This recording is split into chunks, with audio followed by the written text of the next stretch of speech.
السلام علیکم ورحمۃ اللہ وبرکاتہ۔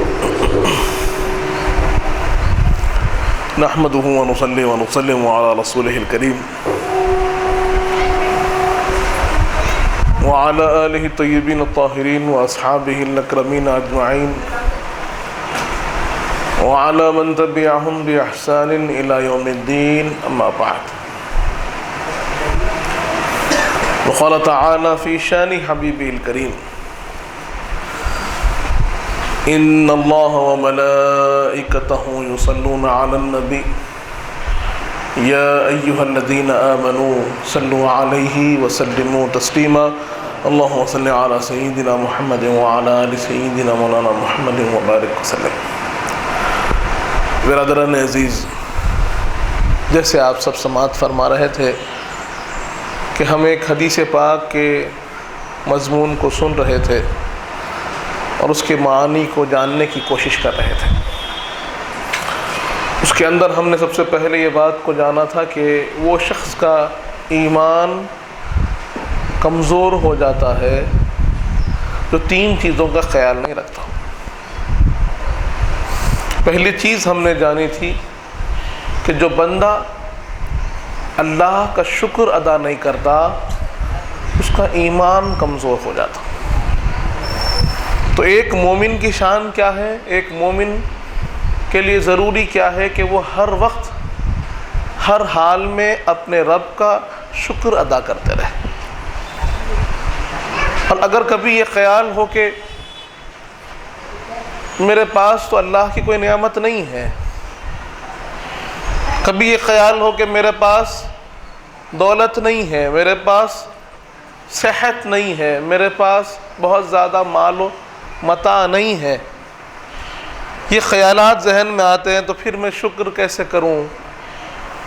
اسی لیے بتایا گیا کہ سب سے بڑی دولت آپ کے پاس یہ ہے کہ آپ کے دل میں اللہ کی محبت ہے، آپ کے دل میں رسول پاک کی محبت ہے، جو آخرت کی کامیابی کا ذریعہ ہے، جو آپ کی نجات کا ذریعہ ہے، آپ کی ہدایت، آپ کے لیے اللہ نے جو یہ راستہ ہموار کر دیا کہ کروڑوں لاکھوں لوگ ہیں، اپنے بھی ہیں پرائے بھی ہیں، لیکن یہ اللہ کا فضل و کرم ہے کہ اللہ نے ہمیں حضور پاک کا امتی بنا دیا، اللہ نے ہمیں اپنا ماننے والا، اللہ کے سامنے سجدہ کرنے والا بنا دیا۔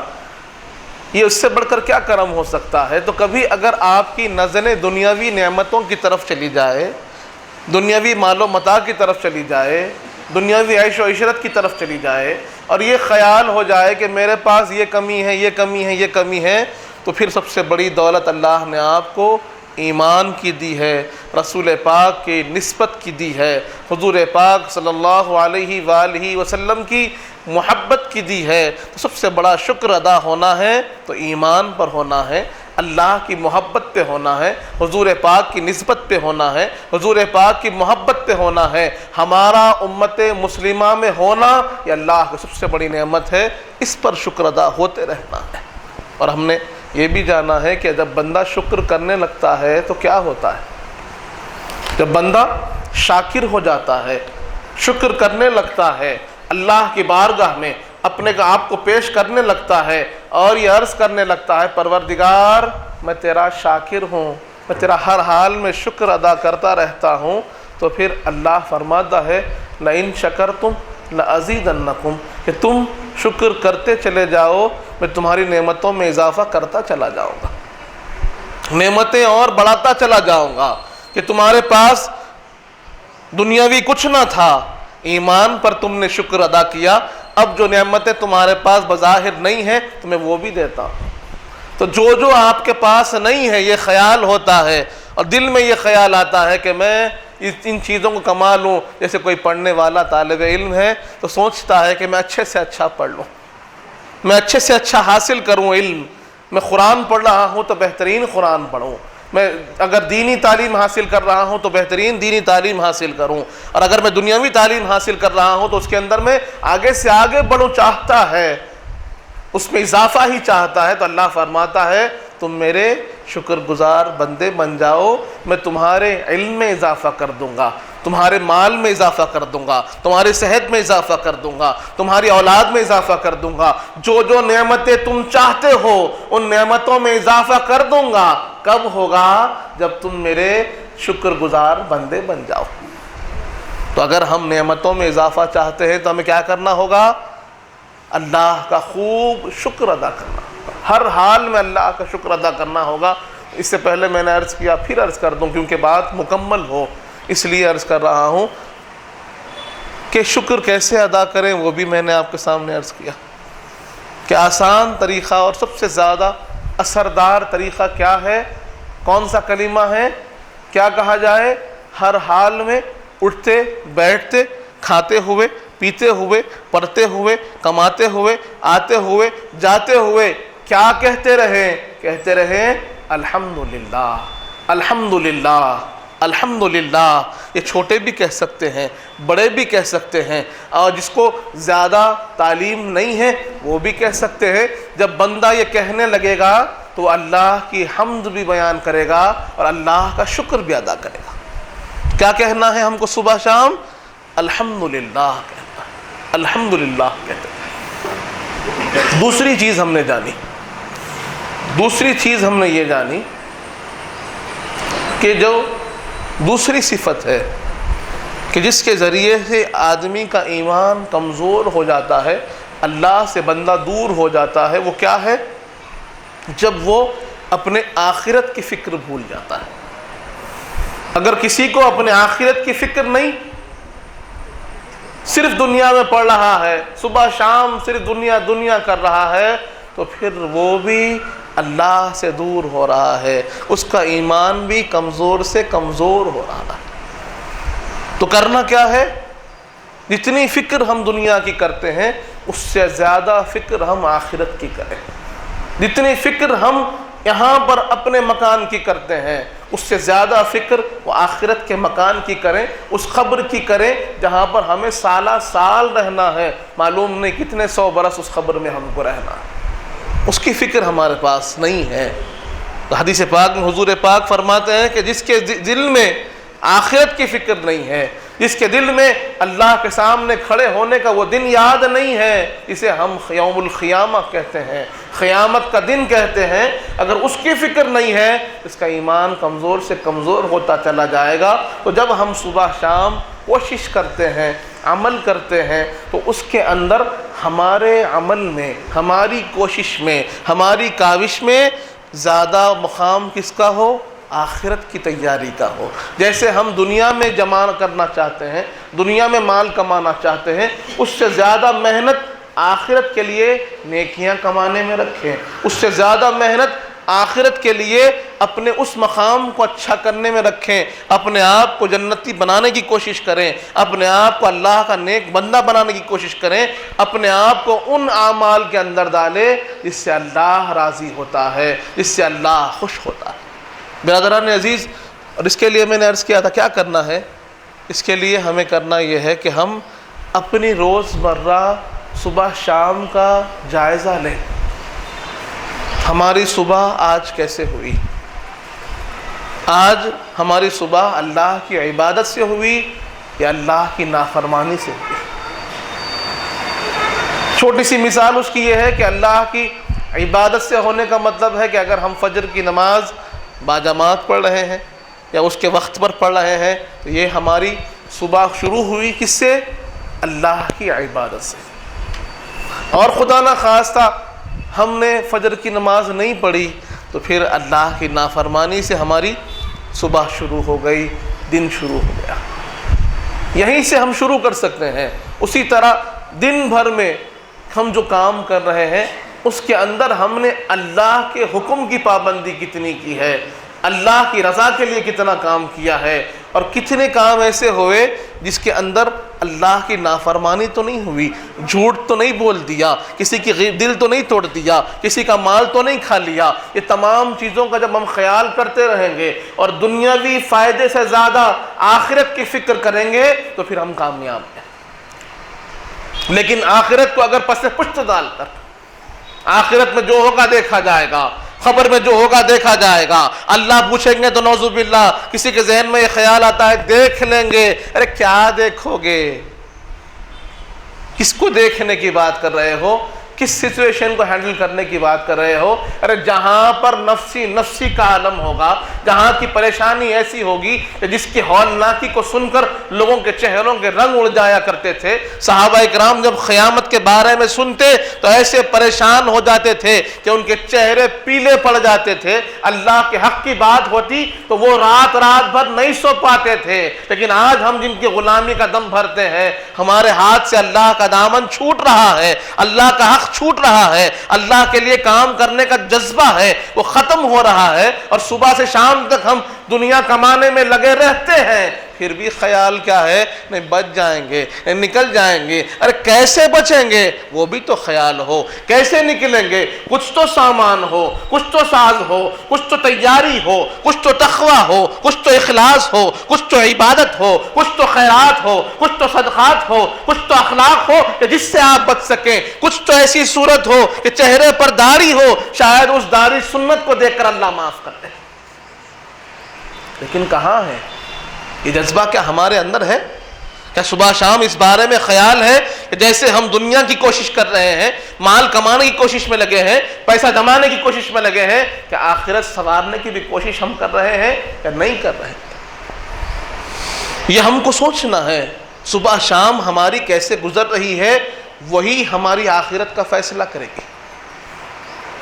یہ آپ جو جی رہے ہیں یہ آپ کا امتحان ہے سمجھو.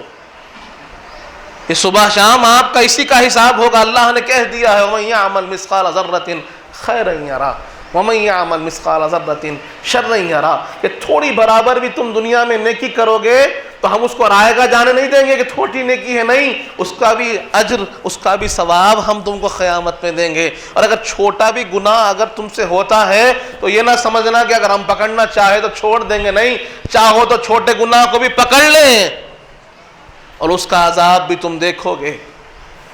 لیکن دوسری طرف اللہ نے کہہ دیا کہ اگر تم توبہ کر لو تو پہاڑ کے جتنے گناہ معاف کر دو، سمندر کے اتنے گناہ لاؤ گے معاف کر دوں گا، دنیا و آسمان کو بھر دو اتنے گناہ تمہارے ہو، اور میری بارگاہ میں آ کر تم نے توبہ کر لی تو وہ گناہ بھی معاف کر دوں گا. یہ ارحم الراحمین کا کرم ہے، یہ تو اس کا فضل ہے. ورنہ اگر وہ عدل پہ آ جائے، اگر وہ انصاف پہ آ جائے تو پھر کوئی بچانے والا نہیں. برادران عزیز، لیکن ہم کو یہ بات کو سوچنا ہے کہ کیا ہماری تیاری ہے آخرت کے لیے؟ اگر نہیں ہے تو پھر کرنی چاہیے. تھوڑا وقت ایسا گزرے جو آخرت کی تیاری کا ہو. یہ باتیں ہم نے تفصیل سے سابق میں بھی سنی ہیں، لیکن کیونکہ بات کو مکمل کرنا ہے اس لیے میں ایک خاکہ آپ کے سامنے پیش کر رہا ہوں کہ ہمیں کرنا کیا ہے. اپنے صبح شام کا جائزہ لینا ہے اور اپنے آپ کو آخرت کے لیے بھی تیار کرنا ہے. اپنی آخرت کے لیے تیار کرنا ہے کہ جس کا چھٹکارا کسی کو حاصل نہیں، اور جو آپ کی ہمیشہ زندگی ہے. قرآن کہہ رہا ہے بل تؤثرون الحیات الدنیا والآخرۃ خیر وابقیٰ، کہ تم دنیاوی زندگی کو ترجیح دیتے ہو، دنیاوی زندگی کو اہمیت دیتے ہو، دنیاوی زندگی کے لیے اہتمام کرتے ہو، صبح شام دنیا دنیا کرتے ہو. ارے سنو، آخرت کی زندگی اس دنیاوی زندگی سے بہت بہتر ہے اور بہت بڑی ہے، بہت بڑی ہے. یہ دنیاوی زندگی 50 60 سال 70 سال میں ختم ہونے والی ہے، لیکن وہ ابد الآباد کی زندگی ہے، وہ ہمیشہ کی زندگی ہے. وہاں پر سالوں کا شمار ہونے والا نہیں ہے، وہاں پر یہ بچپن، یہ جوانی، یہ بڑھاپے کا خیال نہیں ہے. وہاں پر نہ عمر کا تقاضا ہے، نہ ضعیفی ہے، نہ بچپن ہے، نہ لڑکپن ہے، نہ بیماری ہے. یہ سب کچھ نہیں ہے. اگر وہاں کے لیے کامیاب ہو گئے تو پھر نعمتیں ہی نعمتیں ہیں، اور اگر کامیاب نہیں ہوئے اور اس زندگی کو آخرت کے لیے اچھا نہ تصور کر لیا، آخرت کی تیاری زندگی میں نہیں کر لی، تو پھر وہاں پر عذاب ہی عذاب ہے. یا نعمتیں ہی نعمتیں ہیں یا عذاب ہی عذاب. اس کی بنیاد یہ زندگی ہے برادران عزیز. اور تیسری چیز جو ہے جس کو ہم کو سننا ہے، جس بارے میں ہمارا کلام ہوگا، اگر آج نہیں ہو پایا تو آئندہ اس پر تفصیلی کلام ہوگا، وہ ہے ظلم. حضور پاک صلی اللہ علیہ وآلہ وسلم فرماتے ہیں کہ جو بندہ ظلم کرتا ہے اس کا ایمان بھی کمزور سے کمزور ہو جاتا ہے۔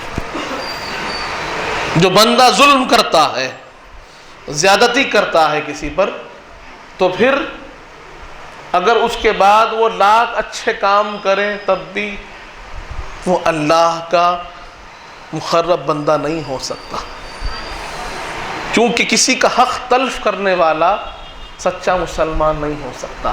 مسلمان تو لوگوں کے حق دیتے ہیں، حق کھاتے نہیں۔ تو اس بات کو ہمیں سمجھنا ہے کہ جہاں ہم اپنے حق کی بات کرتے ہیں، جہاں ہم اپنے اچھائی کی، اپنے آرام کی بات کرتے ہیں، وہاں پر جو ہماری ذمہ داری ہے دوسروں کا حق دینا ہے اور دوسروں کے حق کا خیال رکھنا ہے۔ اگر اس میں کوتاہی کریں گے تو پھر یقیناً ہم اللہ سے دور ہو جائیں گے۔ اب یہ حقوق کون سے ہیں؟ تو یہاں یہ بات کو یاد رکھنا ضروری ہے کہ حقوق دو قسم کے ہوتے ہیں۔ ایک ہوتے ہیں حقوق اللہ، جو ہم کو ادا کرنے ہیں حق، اس میں سب سے پہلا حق کس کا ہے؟ اللہ کا۔ سب سے پہلا حق کیا ہے؟ کون سا ہے؟ وہ اللہ کا حق ہے۔ اور دوسرا جو حق ہے وہ کس کا ہے؟ وہ بندوں کا، حقوق العباد۔ تو یہ دو قسمیں ہیں، یعنی ہمارے اوپر جو ذمہ داریاں ہیں یہ دونوں حق ادا کرنے کی ذمہ داریاں ہیں۔ ایک طرف وہ فرائض، وہ ذمہ داریاں جو اللہ نے ہم پر دی ہیں، اللہ نے ہم پر رکھی ہے، اور جس کو اللہ نے اپنا حق فرمایا ہے کہ یہ حق تم پر اے مومن ہے اور یہ میرا حق ہے تم پر جو تم کو ادا کرنا ہے۔ جیسے ایمان والا ہونا یہ اللہ کا حق ہے، جیسے عبادت کرنا یہ اللہ کا حق ہے، اللہ کے احکام کو ماننا یہ اللہ کا حق ہے، اللہ کے کلام قرآن مجید کو پڑھنا یہ اللہ کا حق ہے، اللہ کا ذکر کرنا یہ اللہ کا حق ہے۔ یہ تمام حقوق کس کے ہیں؟ اللہ کے ہیں۔ تو ان حقوق کا بھی ہمیں خیال رکھنا ضروری ہے۔ اسی طرح دوسرا حق کیا ہے؟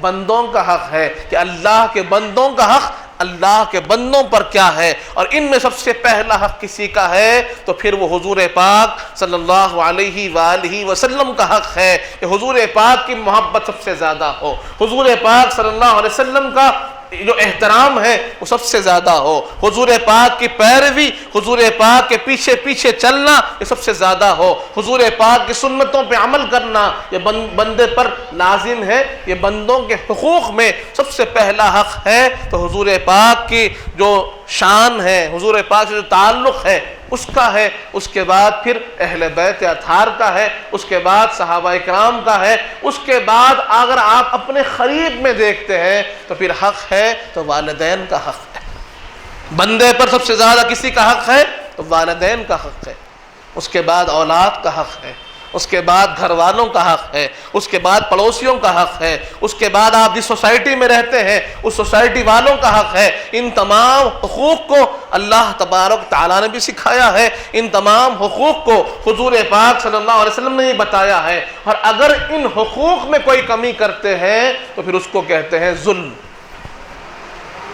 ظلم کا مطلب صرف مارنا پیٹنا نہیں، یہ جو حقوق اللہ نے آپ پر لازم کیے ہیں، جو اللہ نے آپ پر فرائض رکھے ہیں، واجبات رکھے ہیں، ذمہ داریاں رکھی ہیں، اگر ان ذمہ داریوں میں کوئی کمی آ رہی ہے، کچھ کوتاہی آ رہی ہے تو سمجھ لینا کہ وہ ظلم ہے، اور ظلم آپ کو اللہ سے دور کرتا ہے۔ کسی بھی قسم کا ظلم، کسی بھی قسم کی زیادتی آپ کو اللہ سے دور کرتی ہے، کیونکہ اللہ کس کو پسند کرتا ہے؟ رحم کرنے والوں کو پسند کرتا ہے۔ اللہ پسند کرتا ہے شفقت کرنے والوں کو پسند کرتا ہے، اللہ پسند کرتا ہے کہ صبر کرنے والوں کو اللہ پسند کرتا ہے، اور اللہ پسند کرتا ہے کہ لوگوں کو جو مدد کرتا ہے، لوگوں کے لیے جو فائدہ بخش بنتا ہے، لوگوں کے لیے جو اچھائی کا کام کرتا ہے، اللہ اس کو پسند کرتا ہے۔ لوگوں پر ظلم کرنے والوں کو اللہ پسند نہیں کرتا۔ اور ایک بات یہاں عرض کر دوں اور اپنی بات کو ختم کروں، اور انشاءاللہ اس ظلم سے بچنے کو اور ہمارے حقوق کی ادائیگی پر انشاءاللہ ہم آئندہ تفصیل سے سنیں گے کہ اللہ کا حق کیا ہے اور اس کو کیسے ادا کیا جائے، حضور پاک کا حق کیا ہے اس کو کیسے ادا کیا جائے، اہل بیت اطہار کا حق کیا ہے اس کو کیسے ادا کیا جائے، اور پھر صحابہ کرام کا حق کیا ہے اس کو کیسے ادا کیا جائے، اولیاء اللہ کا حق کیا ہے اس کو کیسے ادا کیا جائے، والدین کا حق کیا ہے اس کو کیسے ادا کیا جائے، اولاد کا حق کیا ہے اس کو کیسے ادا کیا جائے، آپ کے گھر والوں کا حق کیا ہے اس کو کیسے ادا کیا جائے، اور دیگر جو لوگ ہیں ان میں مسلمانوں کا حق کیا ہے اس کو کیسے ادا کیا جائے، غیر مسلمین کا حق کیا ہے اس کو کیسے ادا کیا جائے، انشاءاللہ ایک تفصیل سے ان تمام پر ہم بات کرنے کی کوشش کریں گے۔ لیکن آج ایک بات عرض کرتے ہوا بات کو ختم کر دوں، وہ یہ ہے کہ آج ہم دیکھتے ہیں اپنے معاشرے میں کہ جو آدمی ظلم کر رہا ہے،